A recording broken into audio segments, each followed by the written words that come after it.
Driving to save the world from the evil Decepticons, the heroic Autobots are led by Optimus Prime. He's more than meets the eye. He's a Rohan in disguise. Rohan? Who is this guy? Rohan? The one and only Rohan! Thank you guys, hello everyone, and welcome back to the corner. It is the review for Magic Square Jazz, and this guy is so cool. Let's be honest, one of the few figures out there of this character which can be presented in multiple different forms. You can have him without his wings, you can have him with his wings, you can have him with his wings and his windows, you can have him with his speakers, you can have him with his speakers around his waist, you can have him with his speakers around his doors. It's all to play for with this multitudinal character. So, without further ado, let's get into the review. Right, here we go with our Through the Generations review of Magic Square's Jazz, and this one's going to be a little bit different. It's going to take place within the iGear Teletran 1 environment, and here's Jazz in his lovely box. It's a very small box, black this time from Magic Square, as they've been doing more recently with some of their newer ones. On the back we just have the silhouette of the Porsche 911, and not suitable for persons under 16 years of age. Magic Square MS-B35, Magic Square on the top, warning on the bottom, and the awesome little Magic Square logo. So let's get him out of the box.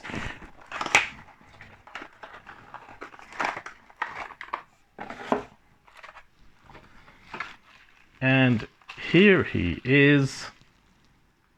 Comes in robot mode, fully assembled, does not look like he requires any adjustment whatsoever, unless of course you wish to have his door wings out. There's the figure itself. He comes with a baggie full of accessories, speakers, guns, faces, and other bits and pieces. Obviously comes with his instruction manual and his collector's card. He is a good looking boy. Cleans up nicely on the back. Got a very G1 aesthetic from More Than Meets the Eye, where you can see the back end of him transforming from his Cybertronian mode and collapsing onto his backpack. That is very cool, and it seems to work quite well. There is not too much kibble all the way from the top to the bottom. He cleans up extremely nicely. Here we have him with his rocket launcher attached and holding his rifle. The rocket launcher is on a hinge joint, so you can angle it up and down as you so wish. And the rifle is very reminiscent of his G1 toy and in the cartoon, to be honest with you. A little bit of hollow piece and lines going through there, but ultimately looks pretty good. And so does the rocket launcher, which is a two-piece piece. You can take the missile out, obviously does not fire any projectiles. Flipping his wings out is simple enough, and you can angle them at whatever angle you wish. From there, of course, you have the option to put the windows out. I quite like this look. And from there, it's simple enough to apply his speakers to said door wings.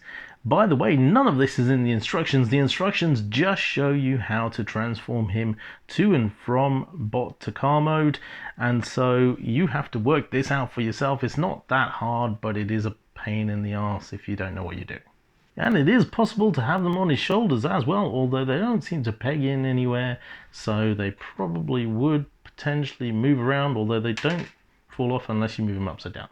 For me, I very much prefer the get down and boogie look of the Season 2 cartoon accuracy.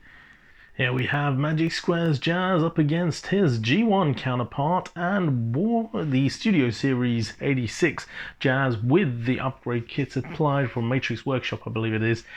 I would have liked for Magic Square's Jazz to come with his winch and hook that we saw in More Than Meets the Eye Episode 1, but we can't have everything, and let's be honest, he is the most streamlined and best looking version of the three, although the accessories on Studio Series 86 Jazz are pretty cool, let's be honest. And adding in one more jazz bot for my Through the Generations comparison, we have the G1 Pretender Jazz inside element, which is pretty much the only other figure I've got. I sold all the rest of my jazzes, animated and so forth, when I cut down on my collection. I also sold off the New Age Jazz because it was just way too small. Right, here we have a scale comparison of the bot mode with other manufacturers. We've got some Magic Square in Hound and Soundwave, Ultra Magnus there. We've got MFT's Blitzwing towering over those guys. We have some Hasbro figures in Coronation Starscream, Puffer, and the Red Line Soundwave, as well as Core Class Soundwave, who oddly enough figures quite well in this line. We have some New Age figures in Shockwave, in Shrapnel, and in Brawn. And then just for fun, XTB minifigure Perceptor and that old Spike I like to have around. I think he scales perfectly with the Magic Square car bots. Also kind of fits in well with the Core Class Soundwave and New Age's Shockwave, and sort of goes relatively okay with Magic Square's Ultra Magnus. A bit too short for MFT's Blitzwing and Hasbro's figures. Right, so transformation. I would have loved to show you guys the transformation on this guy, but unfortunately time was not on my side this week with far too many work projects on the go, so I haven't had the time to be able to learn it and to be able to slicken out that process. But you can see it looks fantastic in alt mode. The transformation itself, let's just say it's intense.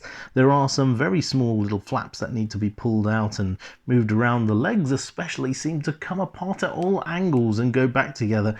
It is very, very intricate and well engineered and looks beautiful. He does roll. He does have a little bit of undercarriage. You can actually see his head poking through there, but you can't see his face, so that's good.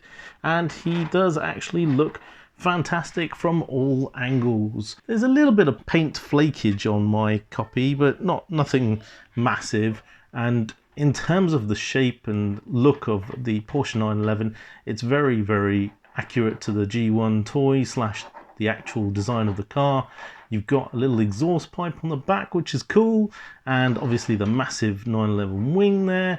The front lights are well detailed. The paintwork from the G1 cartoon is all there. Number 4 is great. And so here we have the alternate mode comparisons with his other friendly jazzes.